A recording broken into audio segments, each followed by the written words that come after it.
Here we are at Casey Moore's Oyster House in Tempe, Arizona. We are now sitting at the bar. We're going to take some explorations very shortly, but right now we're just having a cocktail and soaking in the atmosphere. Do you see any ghosts? Not yet. I don't see any ghosts yet. I don't see any ghosts yet either. But I see football. Oh my god. They're playing Van Morrison.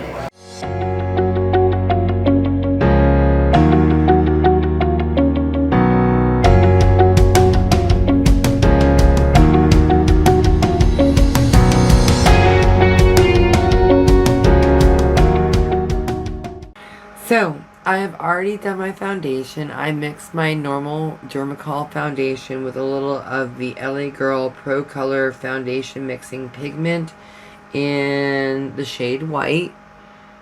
Looks like this. Mixed my foundation with that to get my look really pale. Took it down on my shoulders and my chest. I've done my contour. For my contour, I used my Glam Light Chucky Crazy in Love palette. This one here. And the contour shade that I used was the... Oh, did I use the brown? Or, no, I used the brown. Scarier Than Ever. I think that's what I used. Scarier Than Ever. This one right here. That's what I think I used. I may have used this one, but I think I used this one. Anyway, I did that. Did my contour. For blush, I used the Till Death Do Us Part color. Just a very little bit. I have not done highlight. As you can see, I have no eyebrows. This look has no eyebrows. So I did it. There are none. No eyebrows. But I am pale, and I have not done any highlighter, eyeshadow, or lip color. So that's what we're going to start with. So I'm going in with this color Good Guys. Using my Glam Light palette. The Crazy in Love palette. And I'm going in with this color here, Good Guys.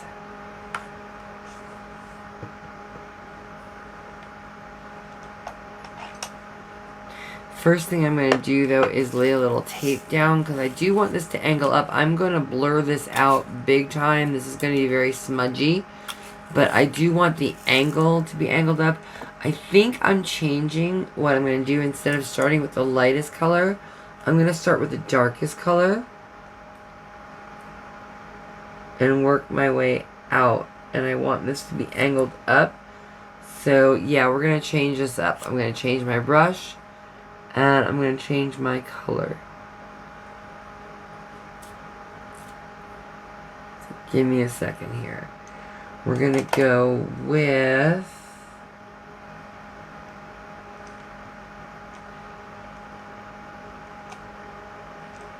this brush right here, which is kind of fluffy but still very concentrated. And I'm going in with the black. I'm going to go in with the black burgundy shade, which is called I Like to Be Hugged. So the black shade is called Free Hugs. But I'm going to go in with I Like to Be Hugged.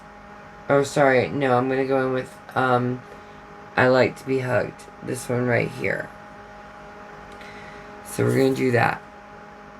There we go. In the city of Tempe, Arizona, on the corner of 9th and Ash, sits an Irish pub known as Casey Moore's Oyster House. It's a popular spot with Arizona State University students due to its proximity to campus. The building itself, however, that's been there for over 100 years.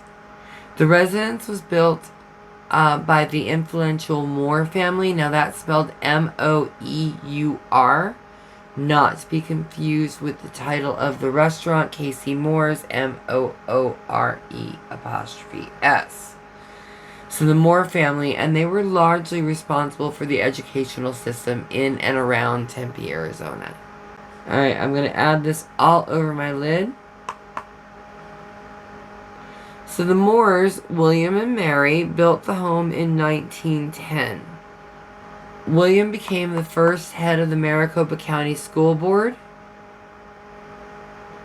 And by 1921, in addition to being on the county board of supervisors, he was elected County's first land commissioner. All right, so if you would be so kind as to introduce yourself to the camera. This is David Schleifer. And David, how long have you worked here at Casey Moore's? About 30 of the last 33 years. 30 years. That's impressive. What made you stay here that long? Casey Moore's. It's Casey. That's, need I say more? Gotta feed the dogs. That's awesome. So, what do you know? Did you know anything about the history of the property before you came? No, I stumbled on it one of my first nights in Tempe, actually back in 1987. Couldn't figure out how to get home, had my address written down, came in, had a drink, talked to the bartender, told me I had to get back to my apartment, Casey Moore's, and I literally my first night in Arizona, in Tempe by myself. So in August of 87. August of 87. Yeah. And how long after that did you come to work here?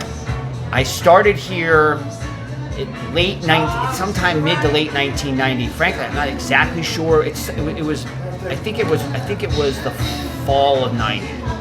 So you've been a long time. You were a long time patron before you actually. And they hired me because they thought they might need a third bartender on Friday and Saturday, and the rest is history. The rest is history. Now, when Benjamin B. Moore finished medical school in Little Rock, Arkansas, he relocated to Tempe, Arizona to reside with his brother William and his sister-in-law Mary. BB, as he was known, quickly garnered a reputation as a true country doctor. He even made house calls. So you know that I'm here. I'm going to talk about supernatural stuff because it has a history. The house. So have you ever experienced any supernatural phenomenon on the present? Yes. Tell me about it. So the first thing that ever really happened that was noticeable back in, I would say this is probably early 91. We used to have to wear a white shirt and black tie, or with jeans or whatever. And I was talking to the gentleman who owned the house, Rich Bank, who started Casey Moore's, and two other regular customers. And I was in the well over there, and I was in the middle of a conversation. I had a bottle in one hand and a soda gun in the other. And I was talking, and all of a sudden my tie noticeably went to the left and then got pulled down. And the three people, well, there was actually four. There was one guy sort of off to the side. They all saw it. Everyone stopped, and I said, "That wasn't me." And I froze for a second and went down one more time, and everyone just started laughing and cracking up. First thing that ever happened. That's crazy. So have you ever seen the dancing couple? No, but I've seen the woman. I haven't experienced the dancing, but I've seen what is believed to be Mary, the outline of Mary, and it's a 5 to 7 second. It's like a shadow. And what you can make out was what would appear to be the length of hair sort of down, and what appeared to be sort of the old 20 style dress, kind of the shape. And it sort of wafted in a doorway, and it just sort of floated away. Mary Moore, M-O-E-U-R, who grew up in this house, was known sort of as a Tempe socialite. She lived in Tempe, and she was known as a renowned dancer. That was the story about her. I don't know if it's true, but that was the myth and the lore. That's what I saw one time, and the first time I saw it was clear. It took me off guard. The second time, which was a couple of years later, again, sort of the similar things, but I haven't seen that very often. No. More common is things like something right in front of you, or a chair being knocked over. I mean, clearly, they're like obvious movement. It's not just your imagination. You just sort of stop and there's something right next to you. Very common. So have you seen like that warm kind of candlelight glow they say comes from the second? A touch, yeah. It's the longest view I ever got was probably 5, 6, 7 seconds. Okay. But it feels like it's a little bit longer. But you sort of know that The other thing is I've spent a lot of time in this house alone. There's a couple other long-time old school bartenders, and I've probably been in this house alone as much as anybody. We've all heard voices, similar type of things. I would come in here on early Sunday mornings to do work a few years back. Only one in the house. Door would swing open, chair would fall down, things like that. I know I'm the only one here. That's what it was. It is what it is. It doesn't scare me. I'm just aware of it. Is it true, like everything would be set up at night, everything would be closed down, the chairs would be put up, and you come in the morning and things are moved around? See, I haven't seen that to that extreme, but I've seen one of the creepiest things was we used to do dining upstairs, and all the tables were set, And the ceilings have like this padding on the ceiling and stuff. I had literally done my walkthrough to check to make sure all the tables were set. Went into the office. I wasn't in there 45 seconds, and I came back and I thought there was a noise. The chair was down, and there was a couple of the pieces of silverware were up in the ceiling that I had just seen on the table. Before the two forks were up, and the one knife was hanging on it was up in the. Like they've been thrown into Like it? they've been thrown out. Yeah, Oh, they were stuck wow. there. Yeah, That's the knife crazy. fell off. But yeah, they said I was not in that office for 45 seconds. That's crazy. Okay, so I'm going with a smaller fluffy brush, larger fluffy brush, and I'm going back into the color Scarier Than Ever, which is this brown shade here. I'm going to start blurring that out on the top. Remember, I'm not wearing any eyebrows, so I can get pretty dramatic with this. And then I'll do the other eye off camera. Like his brother, BB was a savvy businessman and a politician. He was elected state governor of Arizona in 1932 during the height of the Great Depression. I'm going to keep blending this out. And I'm taking it all the way up to where my eyebrows should be. We're going to go big or go home, man. I'm just going to keep blending that until it's completely smudged. And then I'm going to take another small, slightly stiffer brush. And I'm going in with the black shade called Free Hugs. And I'm just going to further carve out that crease so it's a little bit more defined. And then I'm going to take that same color, this Free Hugs black shade. I'm going to bring it under my eye, moderately tight on the lash line. Take that off. And then I'm going in with the I Like to Be Hugged almost black purple shade. We're going to blend that out just a little bit. And then we're going to go in with the shade Scarier Than Ever, which is that brown shade right here. And we're going to blend it out even more. I'm going to take a little bit of this Issue 666, which is this purple shade right here. And I'm just going to take that on my center lid, just to create a little visual interest. And then I'm going in with the shade Wanna Play, and I'm going to take that in my inner corner.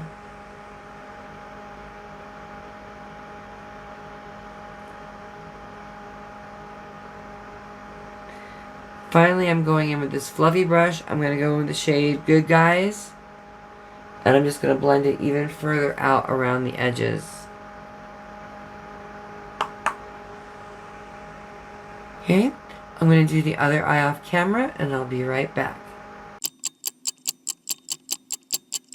BB Moore did many great things for the state of Arizona. It include things in the way of taxes, unemployment, and state water conservation before his death in 1937, just 2 months after leaving office. After the Moores passed away, the house fell into disrepair. Sometime in the 1950s, it was resurrected as a boarding house and bordello. Local youth would come to drink, throw parties, do drugs, and all kinds of debaucherous and nefarious activities. There were stories of suicide, rapes, even murders inside the house. One such story concerned a young woman who lived in the room upstairs. She was raped and murdered by a male friend when she spurned his advances. Alright, so I want to ask about the young woman who was sexually assaulted and murdered upstairs. Tell me what you know about the story, and then I'm going to ask you a question about her. I don't know a ton of details about that story. I know that apparently it happened, but that wasn't something that I ever paid a whole lot of attention to or ever heard a story that had enough detail to warrant my attention. So the next question I had is about her. Is it true that she was exorcised in 1996? That they released her spirit? There was an effort. Effort. Again, not one that I know a whole lot about, but I do know that there was an effort to make that happen. Okay, That is and correct. what were the results of that effort? From what I understand, they believed it to be successful, but that type of exorcism is not something I know a whole lot about. Okay, fair. First of all, do you believe that Casey Moore's is haunted? Yes. You do. You absolutely do. 100%. But what I try to explain to people, this is the best way I can explain it. And this is how I've explained it to others over the years, anyone who's asked. What has always struck me, not just what I've experienced, the stories from those who say they've experienced things, they have never met each other, are very, very similar. Shoulder taps, voices, playful, harmless type stuff. But stuff that is, the only explanation is that it is something from the supernatural. But I've been struck over the years by the similarities of the stories, plus all the little things that I've seen that are just, there's no other explanation. And I've been here long enough to know, and in here in the house alone enough to know that this house is haunted.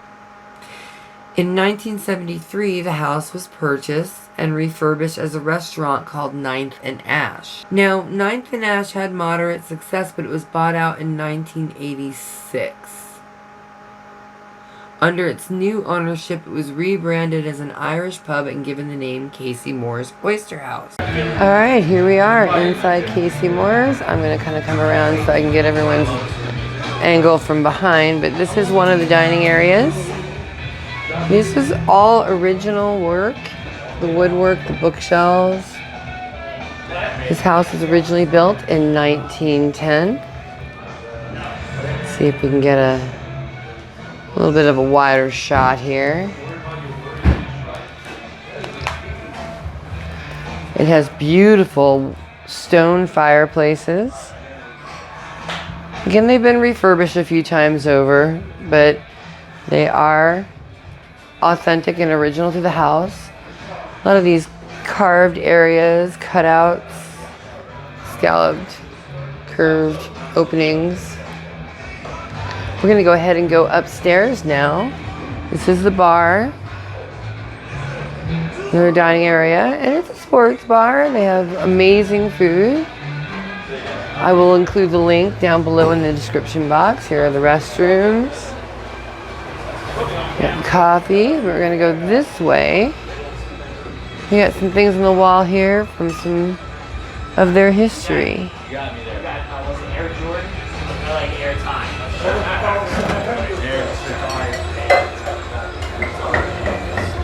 Someone who drew the bar.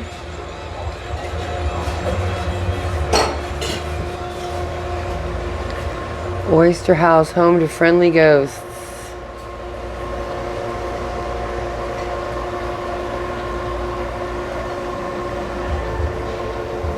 Let's go ahead and take this upstairs. Now, of course, it's October, so the place is decked out for Halloween. I do want to show you the beautiful stained glass windows that are in this home. The architecture is old and really pretty. You can see this window coming up here, another stained glass window. We looked at it from outside.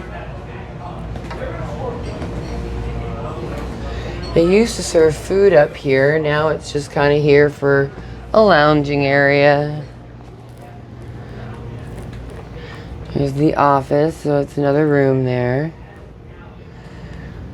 So they got this little figure here who's just decorated, but so the young lady who was raped and murdered, apparently it's in this little corner here, this little carve out of the room that she was actually murdered in. Here are those beautiful windows.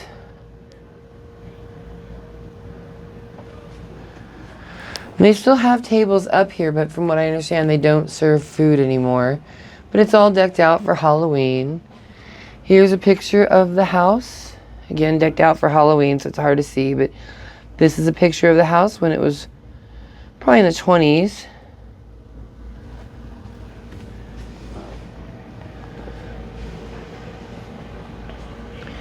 We have some medals here. They look like athletic medals.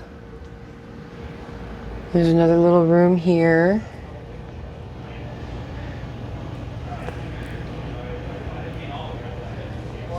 Just a little lounge area. Decorated. I guess they don't use it anymore. It's all sheet music. Decorates the walls. And then there's an exit that goes out to the staircase that we saw from downstairs. go on back down the stairs, but that's it. This is Casey Moore's. So big thank you to David for talking to me, and we'll get back to our video. Yeah. All right. Thank you so much, Unicorn. See you shortly. Now, while Casey Moore's is known for its juicy burgers and giant oyster platters, its delicious food is not the only thing that it's well known for. Casey Moore's is also considered one of the most haunted places in the city. And the ghosts and spirits that dwell within are certainly not shy. We're going to give that one more coat. We're going to let it dry first. So next I'm going to go in with the veins. So for that I am taking water. I'm taking water. My water activated paints. And some very fine brushes. Almost paintbrush, like nail brush fine brushes. I'm going to start with the brownish red shade. And then we'll go in with some blue and maybe some purple. And I'm not doing this all over my face.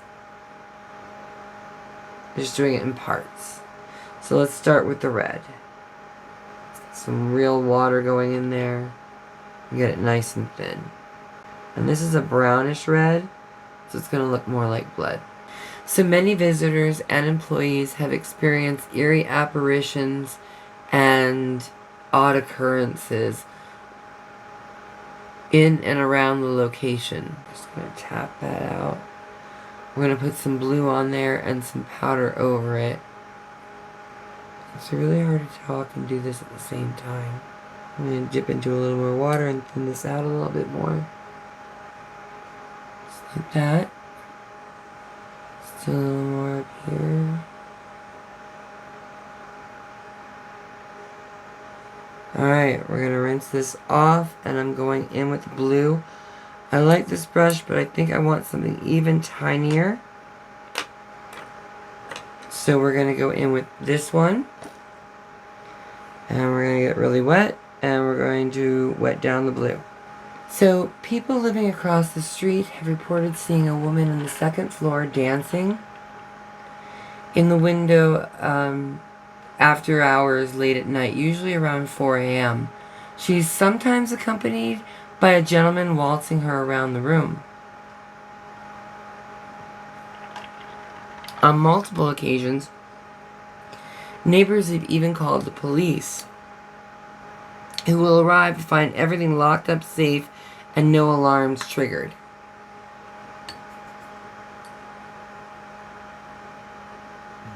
Now, numerous people believe that the couple dancing is Mary and William Moore, and they feel that they're celebrating that their home is now a restaurant, it's a beloved location, it's something that people adore, and it's well known, and they feel like they've made it. Alright, I'm going to give that a minute to dry down. And then we're going to powder over it, just to make it duller and make it look like it's more sunken into the skin. In the meantime, locals have also noted a candlelight-like glow coming from the second window, often when the couple are dancing, sometimes when they're not even there at all. Now, the specter of the tragic woman who was murdered also has been spotted around the restaurant. Dissimilar to the Moors, she does appear during business hours, or has appeared during business hours, but never to those who actually seek her. Those who claim to have caught a glimpse say that she's dark-haired with light eyes, but she only appears out of the corner of your eye, staring ominously at you until you turn to meet her gaze, and then she just kind of promptly disappears.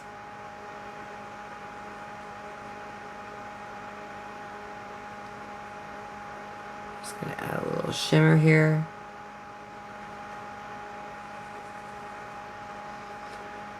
And I'm going to do my lip before I wrap up, because I can't talk and do my lip at the same time. So give me a minute. Alright, still working on the lip, and then we'll finish this up. Alright, so the next thing I'm going to do is I'm going to go in with this Dragon Renee matte lipstick. I have no idea. It's a shade 12. I really don't know what shade that is. But we're going to take it right in the middle.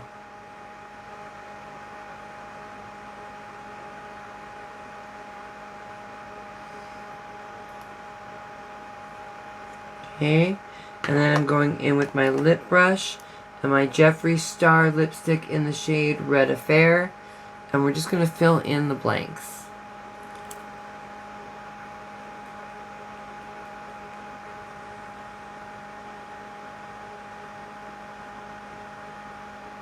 Alright, I'm going to go off camera. I'm going to finish up this look with a wig, and then we'll be back to finish up the story of Casey Moore's Oyster House. Hang tight.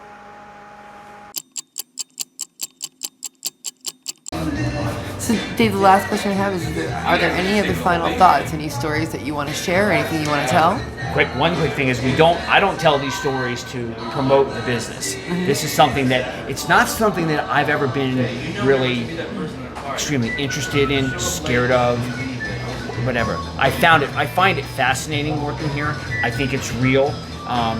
I think my experience here at Casey Moore's took me from a doubter to more of a believer, where I do think, do I understand the nature of all of it? No, but I know that the stuff that happens here, based on group teams that have come in and spent time in here late night with us and bring in all their equipment, they swear by what that they've seen. I swear by what I've seen. But again, it's not something that I would tell people some people are so terrified of it. To me, I don't find it terrifying. I find it kind of fascinating and interesting. Yeah. And it's somewhat unique.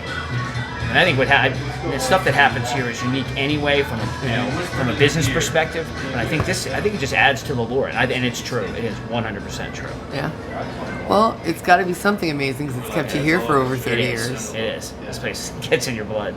Well, Dave, thank you very much for your time. I hope that was helpful. It was very helpful. So, the ghosts of Casey Moore's have been known to pull some peculiar rascalities. It's a popular belief that some of the entities from the bordello like to engage in devilment from the afterlife. Staff have claimed to have shut down the restaurant with tables, chairs, silverware, all set for the next day's service, only to come in and find everything rearranged at the start of the morning shift.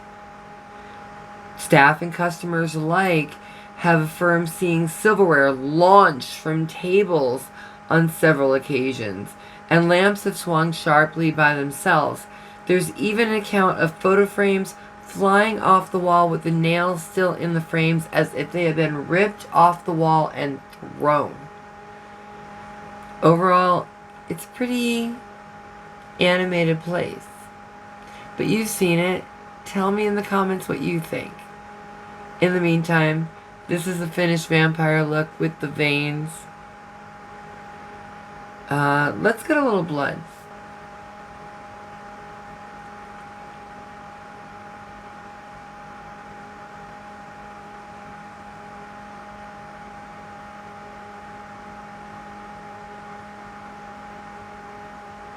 Don't forget that we have a contest going on. You'll get this glorious PR collection.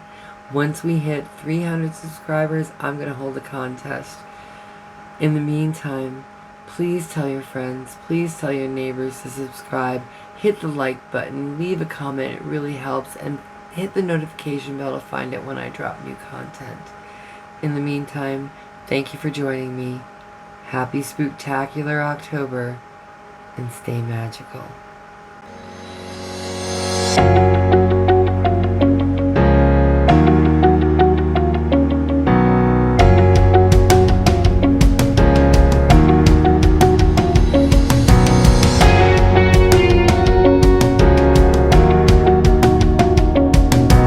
We're going to go ahead and look around for something.